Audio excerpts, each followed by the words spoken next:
Hello and welcome to this Instagram Live. Are you struggling with the summer schedule with your teen? And now you might also be dealing with summer school, as if this whole last year was not enough, and now you've got to deal with that too? Are you kidding? Your teenager wants to sleep all day, they're already not completing some of their summer school assignments, and now it's like, why? Why does it have to feel like so much? If this feels familiar for you, or you are super frustrated with your teenager sleeping all day and gaming all night and not getting done anything that it seems that they need to get done in the daytime, and you're trying to work or whatever it is you're trying to do, you're in the right place. Welcome, welcome. My name is Allie Payne. I am a certified life coach, certified relationship systems coach, and I've been working with parents and teens to help them end the painful disconnection, emotional blow-ups, and stressful silences for the last 14 years to build more open and honest relationships built on trust and respect. Today, I want to talk to, Misty, you are welcome. You are so welcome here. I want to talk to you about summer schedules and summer school, because both of these can be super frustrating as a parent. And so I have all my notes. So I'm going to dive in to make the most of this time. All right. So first of all, summer schedules. Let's just deal with that. The first thing I want to say about summer schedules is that your teenager is probably, after this year of a pandemic, depending on where you live and what that looked like, they are craving less structure. They're craving more free-flowing time, which a lot of teenagers, they need in the summer, even though for you as a parent, that might feel like a giant annoyance, pain in your butt headache. And I totally get it. So first, as far as summer schedules go, I understand, you might be working, maybe you work in the house, maybe you work out of the house, depending on how maybe the pandemic affected that. And it can be really challenging when your teenager is up all night gaming, and maybe that's loud and, it's keeping you awake, and you need to have enough sleep so you can go to work. And I don't know about you, but you don't get like the whole summer off. Maybe you do. And if you do, great.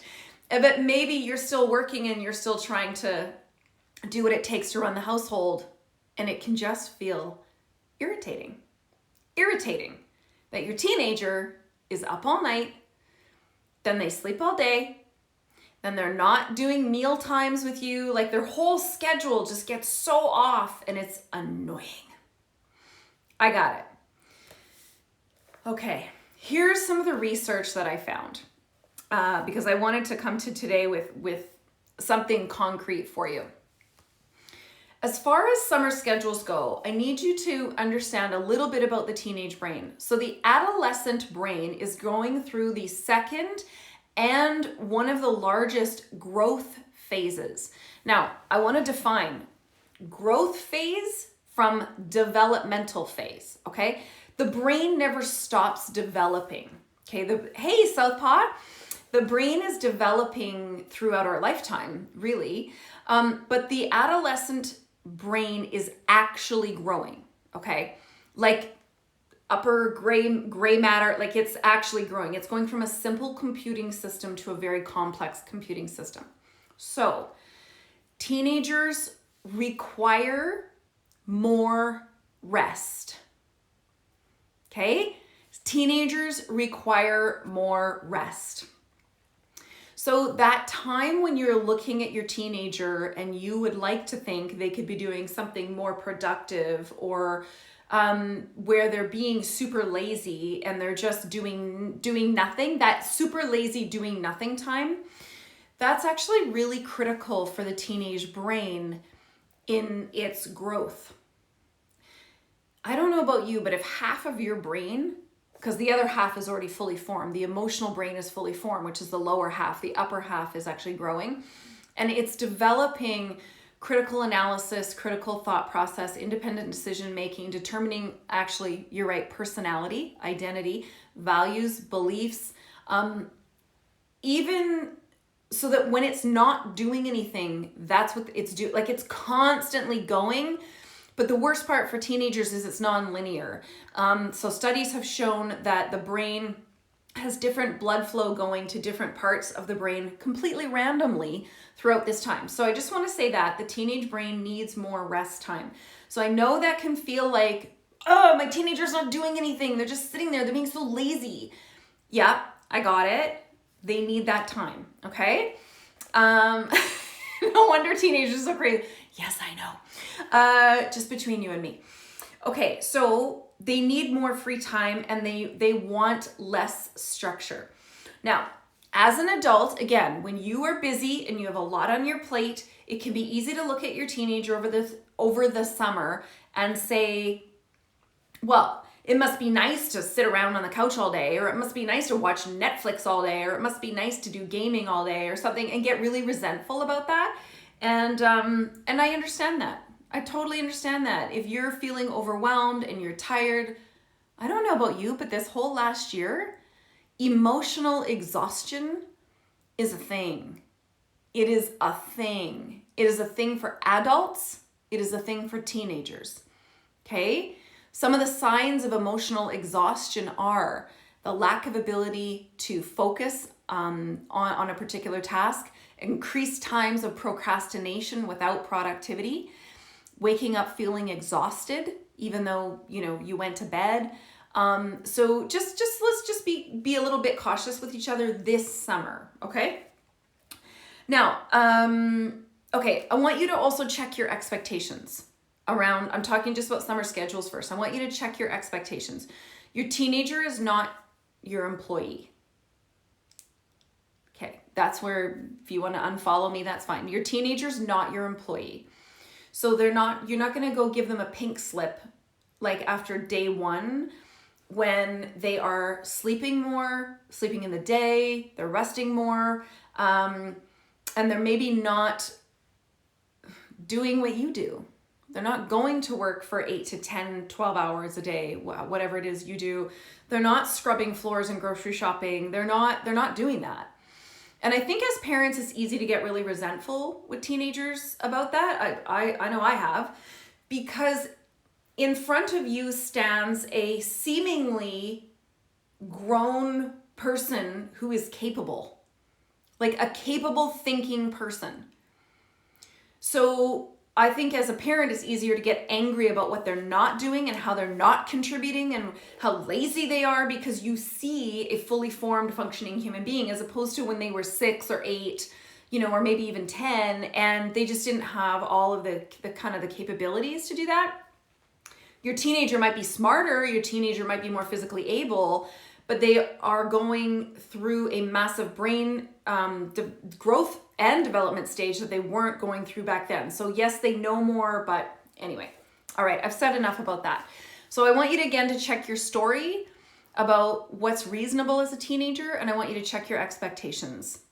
There might be something in there for you that is yours, a you issue, as opposed to a them issue. Just check your expectations. Remember, there's only 2 guaranteed outcomes of an expectation. Number 1, you will always feel disappointed. And number 2, your teenager will always feel like a failure because they will never get it right. So let's not do summer with expectations with summer schedules, okay? All right, now I want to point to summer schedules around sleep. I did some research around teenagers and sleep. What I wanted to find was what time should they go to bed? Like what time should teenagers go to bed? You had all the you issues. But I couldn't find that anywhere. The one thing I can guarantee you, the Sleep Foundation, any pediatric hospitals, all say that teenagers between the ages of 13 to 18 need at least 8 to 10 hours sleep. But the research shows 9 1/4 hours. 9 1/4 hours is the minimum amount of sleep for a teenager. Now, I know what you're thinking, because I thought the same thing, so I kept researching and I couldn't find it. Yeah, if my teenager only needed 9 1/4 hours sleep, well, that would be awesome, because my teenager currently sleeps for 12 hours. So where does it say that?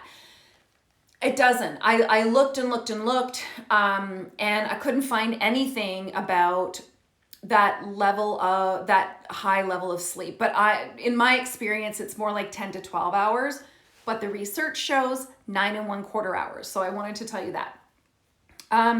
So teenagers do need more sleep than adults. And again, the rest phase, that lazy doing nothing, staring at the wall phase, that's part of brain development, brain growth. The brain is tired. You know what it's like? I just talked about emotional exhaustion, which is true for a lot of people post-pandemic. We're all carrying this level of emotional exhaustion. Yeah, how do we do this? Exactly. Okay.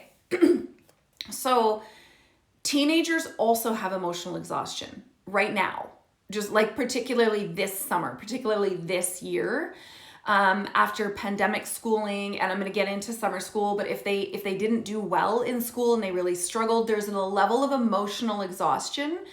The only way to heal from emotional exhaustion is brain rest, which looks like lazy and doing nothing. It's brain rest, okay? So I wanted to say that. So the hours of sleep are really critical. Although I could not find a recommended time that they go to bed, okay, that they get like okay, so let's say they need 10 hours sleep. Does that mean they go to bed at 4 a.m. and they like get up at 2 p.m.? Like, yeah, we all need a year of brain rest. It was a big year, like a lot. So I know I'm just kind of owning my own level of emotional exhaustion too. So there was no solid research on when a teenager should go to sleep, but a constant study after study did show that that staying up all night and sleeping all day does not help. But I don't know per the data what they consider staying up all night. My personal thing is that 1 to 2 a.m. is that's about a maximum. So what it also said is the teenage brain, so I think I've talked about this before, their circadian rhythm changes, which is their natural sleep pattern. The melatonin, which is a natural hormone in the body, melatonin rises, and that's what triggers your brain and your organs to go into a sleep cycle. Is a schedule a thing that would 100%. That's what I'm talking about for sure. We're talking about sleep schedule 100%. So teenagers, their circadian rhythm shifts approximately 2 hours. Okay, so if they would normally go to bed at say 11, like when they were a bit younger, then it was a great question, Southpaw. Great question. So if they would normally go to bed at 11 p.m., once they really hit that they're in the thick of it, once they're in the thick of the brain growth and development phase, their circadian rhythm will switch about 2 hours. Okay, so I want you to hear that. If they normally went to bed when they were a little bit younger, like say, if they went to bed at midnight or they went to bed at say 10 or 11, it's going to be midnight or 1. Okay, that is normal. Like I know us parents were like, well, it's not good for you to stay up all night and it's not good for you. This is normal. It's normal. Okay, so it switches 2 hours. Now, this is why teenagers unfortunately struggle so much with school. And there are plenty of studies and there are plenty of schools, high schools, who have changed their start time. They do not start before 9:30 and they go until 4 to compensate for the shifted teenage brain. And studies are showing that those teenagers are more successful in school because it is acknowledging their shifted circadian rhythm. However, okay, so their sleep pattern shifts about 2 hours. They need 9.25 hours sleep, but I honestly think it's more like 10 to 12. But anyway, that's my own opinion. That is not the data. Okay, they need more sleep because of their brain development.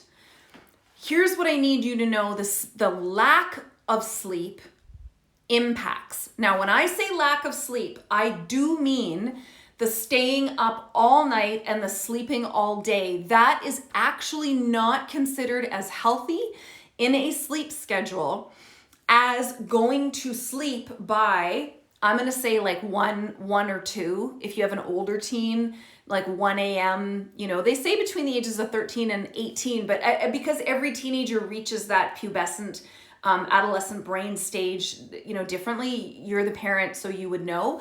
The lack of sleep, it means that they do need to have tell every teenager this, right?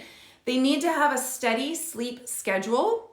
So even in the summer, if they go from having a sleep schedule where they go to bed at 1 a.m. every night, I don't know, and they get up at like noon, that's not that bad. It's not that bad. Where it gets off is the kids who are staying up until like 4 a.m., like gaming and with their friends, and then they sleep till 4 p.m. That is not effective and healthy for the brain at all. How can we heal from emotional exhaustion as students? Yes. So honestly, it's about meditation and breathing. Resting the brain, resting. So no screen time, eyes closed, quiet music, darker room. It doesn't need to be hours at a time. Like right now, I'm doing 4 minutes, 4 times a day. That's how I am resting from emotional exhaustion of the last year. 4 minutes, 4 times a day. So I hope that answers one of you as far as emotional exhaustion, but no screen. When your brain is in front of a screen, video games, social media, etc., it is not in a rest state. The blue light from the screen triggers the back of your eye to say that it is a heightened awake time, which is why a lot of teenagers have troubles getting to sleep, because they already have troubles getting to sleep because their sleep schedule's shifted 2 hours. And now their brain is so triggered because we're always on our phones. And I say we're always on our phones and gaming and TV, etc. So trying to get a teenager I was a late night person, Taylor. I'm like my oldest. Like I hit my second wind. I could stay up till midnight easy, and I didn't sleep in. So I was always awake at 8. So I would get myself short on sleep that way. So the circadian rhythm is important. It's going to be later. Allowing your teenager to be up later is important because, but trying to talk to them, trying to lead them into putting on an app. And this is the thing, is that teenagers have their phones in their rooms quite often. I have mine in my room because I use the apps, like the calming apps. We're not where I'm looking at it, just calming apps. You can look up like meditation music on YouTube, and it's wonderful. You just put your screen down and you can be listening to that and doing some breathing. That's one of the best ways to help your teenager lean into getting them right amount of sleep. Now, if you haven't done that, it can be harder. Not all teenagers like to read. Not all teenagers like music. But if you can get them to turn off the gaming half an hour or like before they, like at around 1 o'clock even, and turn on some music, some quieter music for half an hour, they're more likely to fall asleep and get a more solid sleep because their brain will be resting. Hi, Faye. So that is the summer schedule thing. They do need here's the impact of not getting enough sleep on the teenage brain, okay? And this leads into summer school, which I'm gonna get there. It impacts their critical thinking, impacts their decision making. It impacts their academic achievement this is all because of lack of sleep, okay? It impacts their emotional health, and this is now the brain development part, because the brain needs time and energy to grow. Okay, so it impacts their emotional health. It impacts their hormone regulation, lack of sleep. It impacts their immune system, and it actually can impact their their metabolism. All from not enough sleep. And when I say not enough sleep, I am also talking about a circadian rhythm that is way too shifted, like the 4 a.m. to 4 p.m. thing. It's too shifted and it's not healthy for their brains, okay? can study efficiently a week, and then the lazy. Yeah, exactly, totally. Well, okay, so same thing, but in that week where you're studying hard and then the exhaustion hits, it's because you like hit the gas too hard and you're not letting yourself off the gas. So even in those good, effective study times, you need to create sustainability. Sustainability looks like 4 times a day, 4 minutes per time, breathing, eyes closed, 4 breaths in, 4 counts out, 4 counts in, 4 counts out. Okay, so that's how, because when you're hitting the gas really hard and it's not sustainable. And so like you said, it'll last about a week and then you won't be able to keep up with it. Okay, so that's really important. So there's summer schedule. Okay, I'm gonna finish this off on summer schedule and then I want to hit onto summer school. Summer schedule, I do think it's important to let teenagers have some of that space and that time. I am a fan of structure around Wi-Fi. That Wi-Fi gets cut off at 1 or 2 a.m. in the morning and to support their sleep schedule. I do think, I hear you. I've been terrible at it too. I've been terrible and I need to do more of that resting. I am also a fan of a regular sleep schedule. There are countless studies that show that even though teenagers sleep in on the weekend to catch up on sleep, 2 days is enough to set off their circadian rhythm. So then on Monday, they go back to getting up early again, like in the school year, and then they're short on sleep again. So a consistent, regular sleep schedule is really, really important for the teenage brain and getting enough sleep. Relative to schedules in the summer, I know you might be working and you might be busting your butt and your teenager seems like they're super lazy and they're over there doing nothing. They need less structure, but some structure is good. Like emptying the dishwasher when they get up, or, washing dishes, or maybe they have a list of specific set chores, reasonable chores to do that day that are agreed upon, that they do them the night before, or they do them before 4 p.m. or they do them before like a specific time, like mowing the lawn, or some kind of loose structure that gives them something without feeling like there isn't that room for their brain to decompress. Because when their brain is going through this much of a growth phase, which by the way, that can last 2 to 3 years, that growth phase, not development, growth phase. And they're in school 9 to 10 months of the year and learning, let alone this whole online, just everything that went on last year. The emotional exhaustion is very real. So some structure is important. Yes. Outside time, important. Laying on the grass, maybe go for a walk, go for a bike ride. I know teenagers are allergic to outside. They're also allergic to talking on their phones. I get it. But supporting that is as much as possible. Then that leads into food. If their sleeping is so off, then their meal times and their schedules get off. And I hear a lot of parents say how frustrating it is for them when they are working full time and trying to sleep, and their teenagers in the kitchen at 10 o'clock bashing around, making themselves dinner because now they're hungry. No, not a fan. Not a fan. So our teenagers do kind of the midnight 1 o'clock and then get up at about 11-ish. 10, 11, and they have like breakfast and then they have like lunch at 2 or 3. But I'm like, nah, if there's one meal a day that we're going to have together and it's dinner, and you're going to sit down. Now they're boys, so they eat more maybe, but they come and they eat dinner, and then they might still have a snack at around like 9 o'clock, but we also have a kitchen is closed by 10 o'clock rule, like, cause it's by our bedroom. So nope, sorry, 10 o'clock, like not starting at 10, like it's closed at 10. So if you need a snack and you need to do something, and you will clean up after yourself, then you're going to be finished in the kitchen by 10. So trying to keep their metabolic rhythm going is also really important. I'm sorry. Oh, excuse me. I'm sorry about that.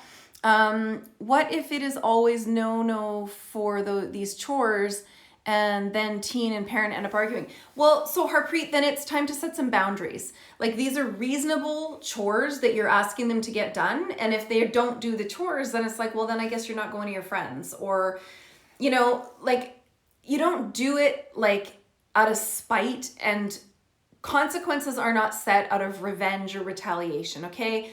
Have a conversation first. These are the chores. Here's my thing. Everyone plays a role in contributing to a functioning household. The things that I contribute, I don't love doing all of them. I don't love grocery shopping. I don't love cleaning up, you know, but I do it because that helps our household be a functioning place we all like to be. So these are things that you can do as a teenager. You have more time in the daytime to help our household be a functioning, healthy place that we all like to live. And if those aren't done, then, you know, then I'm not going to drive you to see your friends. I'm not going to, like, you know, get your chores done. Because here's what's happened. See, if I decide not to grocery shop because I don't feel like it and I don't want to, then what might happen? And they'll like, well, I'll just use my money to buy Uber. Okay. And how long will that last? I do what I do to contribute. We are all contributing members of this household. These are the things that you can do. If you're not going to do them, then you can. So that's a boundary conversation, Harpreet, we can have at another time. Sorry, I just want to stay on track with this. But yes, I think chores and basic light structure are important in the summer for a teenager. And a lot of teenagers, which is good, have summer jobs, they have part-time jobs, they volunteer, they have full-time jobs. I think that's awesome. And of course, some teenagers are too young, like at 14, it can be harder depending on what the age is where you live. But I do think encouraging your teenager to get a job, a part-time job or full-time job, depending on their age, is really a good idea. It helps build confidence, it helps build responsibility, and they get the win of earning their own money. You know, of having their own money. So independence. So it's really a good idea. Yeah, you're welcome, Harpreet, for sure. Okay, so all of that. The only other thing I want to add about the summer schedule is we also let our teenagers have one night a week that's a gaming night. Now, sleep studies show that pulling all-nighters is not super healthy. But I mean, let's face it, we've all done it in university and we've done it while we raise children, right? So we've all done kind of the all-nighter. For the teenage brain, it's not awesome. However, teenagers do want to stay up late and be connecting and talking to their friends. So putting down the absolute no is probably not going to work, okay? It's just going to create a giant argument. It's not worth it. So if you say to them, look, you can pick one night every week where you can have a gaming night with your friends, you know, and stay up till 4 or whatever. It's not super healthy, but I think it's a meet in the middle. You know, it's like, okay, what's your gaming night this week? Is it going to be Thursday? Is it going to be Saturday? What's the night that you and your friends are going to stay up later and gaming, and the rest of the nights keep it at like 1 a.m., 2 a.m. and you can get devices and apps to help you turn the Wi-Fi off. And you'll have to also check their phones for data, because if they're using data instead of Wi-Fi but still staying up, that's a whole other thing. But you got to talk to your teenager about the impact of sleep on their brains, which leads me to summer school. So let's get into this part. Okay, so summer school. Teenagers are emotionally exhausted. Parents are emotionally exhausted. These last 16 months have been some of the hardest time that we've been through. And that emotional exhaustion is showing, specifically when we talk about summer school, because the parents feel like they're so frustrated. Parents feel like they're so frustrated and they're so mad at their teenager because they didn't pick up their socks and didn't do what was required in this online learning, and what was their problem. And now they've got summer school and that's their fault, and it's a punishment, and you know. Okay. Let's just dial it back a little bit, okay? I'm not going to get too into this because I've talked about it a lot. Online and pandemic learning, virtual learning, is not suited for at least half of the population of our youth, based on learning styles and personality styles. Half of the population is not suited for virtual learning. Okay, so you may have had a child who was an A student before and highly engaged, and then the pandemic arrived and their grades went, and you're like, well, you're just lazy. You're just lazy. You weren't trying hard enough. All night game nights freak me out a bit. I know. Well, then you don't have to do them in your house. It's your house. You decide. I'm just laying out what we've done in ours. I am not the only way to do this, okay? This is the Imperfect Parenting Club. So what I want to say is summer school, your teenager hates it as much as you do, okay? Summer school, your teenager hates it as much as you do. Your teenager can't wait to get out from under this pandemic learning lead blanket that is a consistent reminder for them that they are a failure, they're not smart enough, they have failed their own expectations of themselves, and they're well aware they've also failed your expectations of them. Summer school is a reminder of the way they were and the grades they used to get, that they seem to have no strategies left to make work. It is not a fun time. So here's what I want to say about summer school.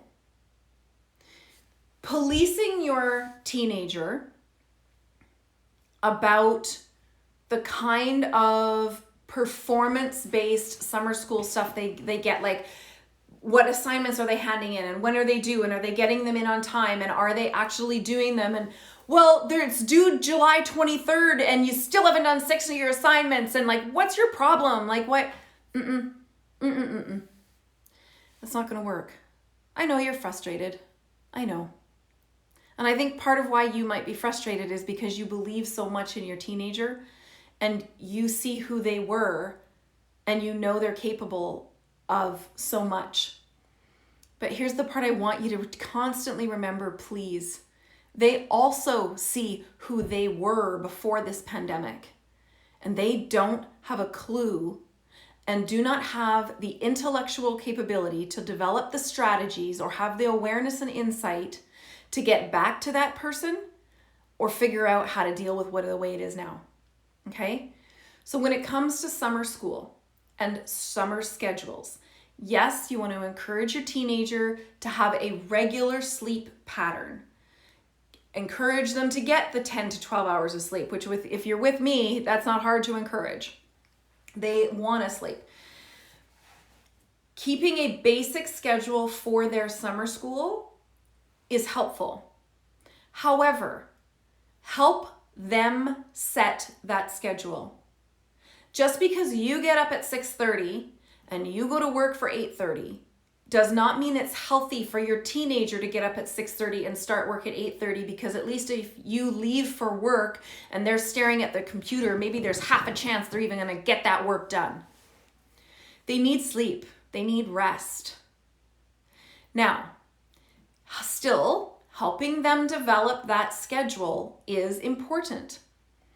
So you sit down but you have to come at it from this place. This is the overarching thing. You've got to come at it from, I believe in you, and I want you to get this monkey off your back just as much as I do. Trust me. So I want to help you to get this monkey off your back and just be done already, so that we can all move on from this whole pandemic disaster. Okay? If you come at it from the perspective of, all right, well, what are you going to get done today? Because you better get these grades, because if you don't get these grades, then you're going to fail out of this, and then you're going to ruin your life, and you're going to live down by the river in a bus, and you're going to be a failure. I hate to tell you, but your teenager already thinks that.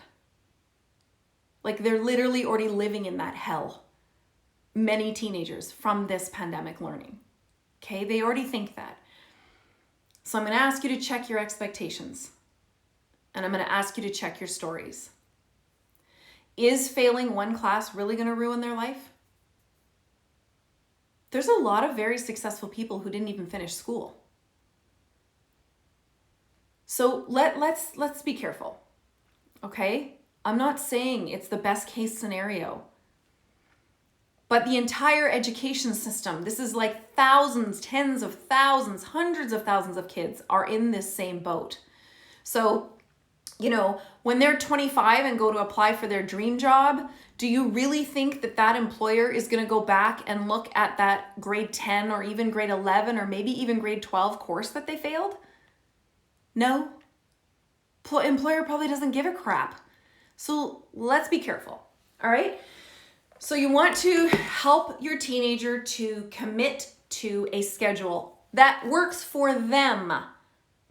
So if it means that they get up and they start school at 11 a.m., they sleep till 10:30, get some breakfast. Yes, breakfast is important. It helps kickstart the brain. That they start school at around 11-ish or something. I'm just using this as an example. And then they have an agreed upon amount of time that they're going to work. Now, that does not mean they're going to sit in front of their desk for 4 hours a day. It doesn't. It might mean that they sit in front of their desk for 1 hour at a time. 1 hour at a time. Maybe, I don't know how many assignments they have or how many questions. You could break it down and be like, okay, and you don't tell your teen, they're not 8, they're not 6, and they find that wildly insulting. What they need is your help to support them to build confidence. I can't explain this more. They have a confidence and self-esteem gap. They don't have a motivation gap. Anyone will do anything if they think it's fun, they aren't going to look stupid doing it, and they're going to achieve something that feels meaningful. But as soon as you don't have a self-confidence and self-esteem, which is what happened to a number of teenagers this year, and in adolescence their self-esteem already drops about 30%, it's in the dumps. Please remember that when it comes to summer school. They need encouragement to help set a basic structure and basic schedule. They do not need you over their shoulder saying, checking in on every assignment, checking in on what grade they're getting. They don't need that. All that does is reinforce what a failure they are and how much they're failing you, which is one of their hugest disappointments, kind of like them thinking you failed them is also one of yours. It's kind of ironic. Okay, so what they need is support. So that's all I can say. That's all I want to say about summer school is you want to help them develop a reasonable, might not feel reasonable to you, I don't care. If it's relatively consistent and it's reasonable for them, given that their confidence has probably taken a huge hit, okay? So come at it from the perspective of, I really want you to get this monkey off your back. I want to support you to build a schedule so you can just get through and we can just be done with this, regardless of what grade they get, not from the perspective of if you don't do this right the second time, well, then your life is over, you've ruined it, and you're living in a van down by the river. Like, can we just let that go now? Just let it go. So the structure is for them, and then you do not micromanage. They find it very insulting, as I'm sure you would. Do not micromanage. You want to help them set it up, and then you check in with them. Hey, how is your schedule going? Is it working for you? Is there anything else I can do to support you to get through this? I know this is hard. This has been a really hard year. Anything else I can do to support? And they might be like, well, yeah, maybe they might be like, can you call me by 11? Could you phone me at 11 and make sure that I'm up? Or, be careful how much you're willing to take responsibility for their own thing. But checking in on them and policing it is not going to work. Okay, so that's all I want to say about that. I can't be clear enough. I understand that summer school might be inhibiting your family vacation. Summer school might be getting in the way of doing some other things because they have to get this finished. If you are invested in the grade they have to get out of this summer school, I guarantee you this is not going to work. Like, this will be the worst month of your summer ever. So let it go. I got an F. I was straight A's, and then I got C's, D's, and F's. Did it affect anything to do with my post-secondary education? And that was in grade 11. My post-secondary education or any of the jobs that I had since? No. Zero. When you go to the doctor, does the doctor's diploma say on that whether they finished at the bottom of the class? Yeah, I should probably tell you I finished like at the bottom of my class. Or does it say, oh yeah, I finished at the top of my class? No. When you go to a lawyer, does it say on their diploma, oh yeah, I finished at the bottom of my class? Do you ask? Nobody cares. Let's let it go, okay? Let's worry about helping them build healthy sleep schedules, understanding that that's really important for their brain and for their bodies, that getting a job also helps build confidence because they earn money and they get to be out of the house and just be building confidence that they're capable of certain skills, okay? If they're not getting jobs, which whatever, that's up to you and yours, and they've got summer school, that you focus purely on it from helping them build confidence to get through a really crappy time and not be so focused on the outcome and the grade itself. Okay? All right, everybody, that's what I wanted to cover with you today as far as summer schedules and summer school, because I think they go kind of well together, and I'm hearing a lot of comments about summer school. And I guess the last thing I will say is you can't discipline somebody into caring. So there, I said it. Let's just move on from there. You cannot discipline someone into caring. There's no amount of discipline that will ever make someone care, actually. In fact, the more you discipline someone who's already in a low self-esteem and low self-esteem place, the more isolated and lower their self-esteem goes. So the way to get better grades is not through discipline. You might need some boundaries and consequences around chores and schedules, but not with grades. Doesn't work. All right, I want to thank everybody so much for being here. I thank you for joining me. You can join my 2 communities, my parenting communities, where we talk about this all the time. You can hit the link in my bio, the round button that says community. That is my free parenting community on Facebook. And then if you go down the list a couple, there is a private parenting community I run where I go live twice a month. There is access to exclusive parent training modules, over 38 of them, tons of downloads to help you actually create progress and really dig into changing your relationship with your teenager for the better. And I am in that community all the time, helping you to walk through the steps to really create the relationship that you know is possible. So go to the link in my bio and you can check those out. And I look forward to seeing you next Thursday here on Instagram. And if you're interested, I'm also live on TikTok every Wednesday at 3:30 p.m. Pacific time. All right, everyone, have a wonderful Thursday. Bye.